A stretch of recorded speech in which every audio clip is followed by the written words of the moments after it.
IEBC says it is set for the Kiambaa constituency and Muguga ward by-elections set for tomorrow. Constituency returning officer Peter Muigai says police are on high alert to arrest anyone found engaging in election malpractice. We have two live reports. Our very own Stephen Leto is somewhere along the Ruaka-Moshadha Road, and Elphas Lagat is out there in Muguga. We're going to begin with you, Stephen Leto. What's the latest from Kiambaa? Well, Jeff, good evening. We are doing about 18 degrees Celsius here in Kiambaa constituency. And the Kiambaa mini poll is literally turning into a two-horse race. And it is again emerging to be a nerve-shredding by-election because already two top contenders, the UDA candidate as well as the Jubilee Party candidate, are going neck to neck in the race to succeed the late Paul Koinange, who was the member of parliament for this constituency. There has been a lot, Jeff, going on during the day, from the preparations to the dispatch of the ballot papers and the electoral materials to all the 154 polling stations across Kiambaa constituency. We had some interaction with IEBC officials, and we packaged a report that also had in mind the concerns that the members of various political parties competing in this particular mini poll had to raise when they met the IEBC returning officer for Kiambaa constituency, Peter Muigai. And this is the report, Jeff, that we filed. Take a look. Wednesday morning at the Karuri High School, Kiambaa constituency, IEBC opened the tallying center ready for the distribution of election materials. Party representatives as well as local and international observers given an opportunity to verify that the materials were not tampered with.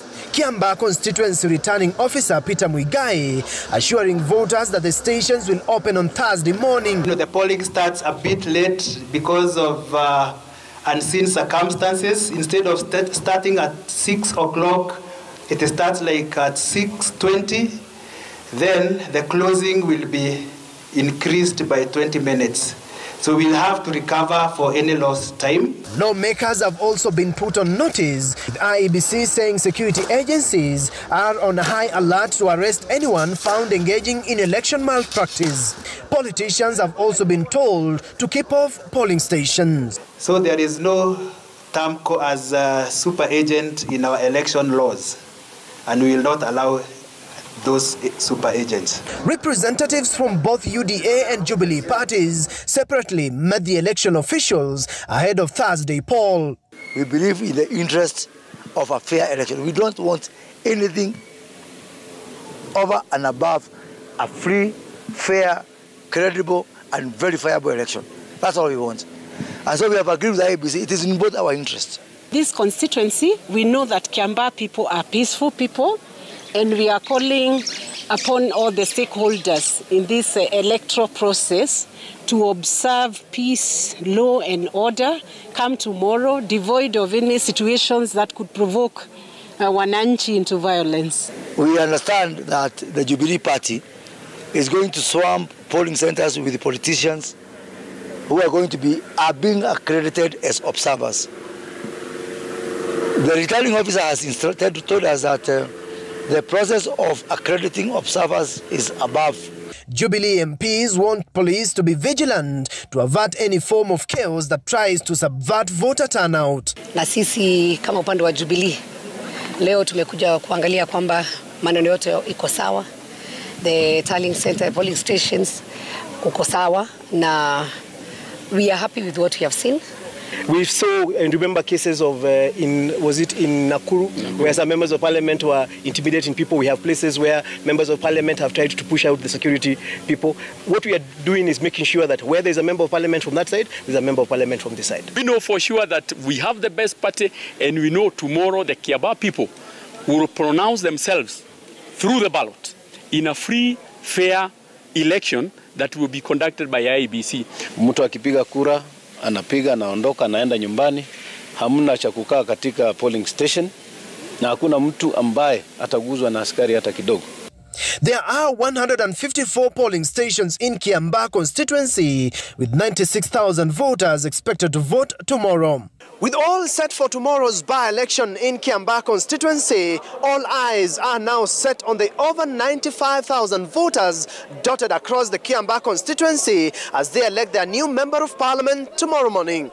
Stephen Leto, Citizen TV, Karuri High School, Kiambaa constituency, Kiambu County. And Leto is still with us live. Leto, there's rumors are rife this evening. I'm sure you heard the same thing all over social media that the Jubilee candidate had pulled out. What's that about? Jeff, the stakes are high for this Kiambaa parliamentary by-election for tomorrow.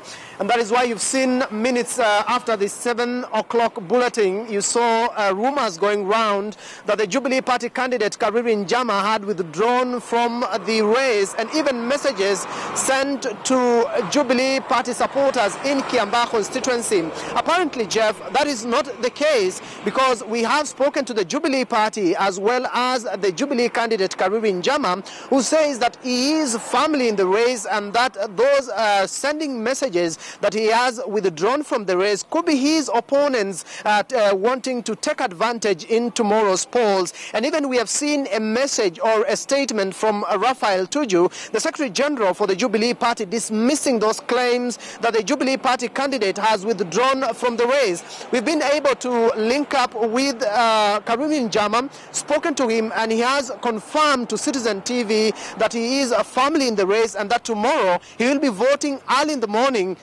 at Gashia Pool. Listen in, this is what he had to say to us. And are you still on the race? Well, thank you so much. We are very much in the race. That is just a propaganda from the last, the kick of a dying horse. And, well, it is not going to deter us. We are firmly in Jubilee and going for the win. So I'm urging all my supporters tomorrow, very early in the morning, to be up so that we finish the job as early as we can. I'm still in the race, and I'll be voting at my registered voting center, that is Gashia Primary School. Very early in the morning, I'll be there to cast my vote. All right, Leto, thank you so much for confirming that to us. I know you have a busy day tomorrow. We'll leave you to that. And I know Citizen TV will be live watching that by-election in Kiambaa constituency. Stephen Leto, thanks so much for your time. Good luck and get some rest.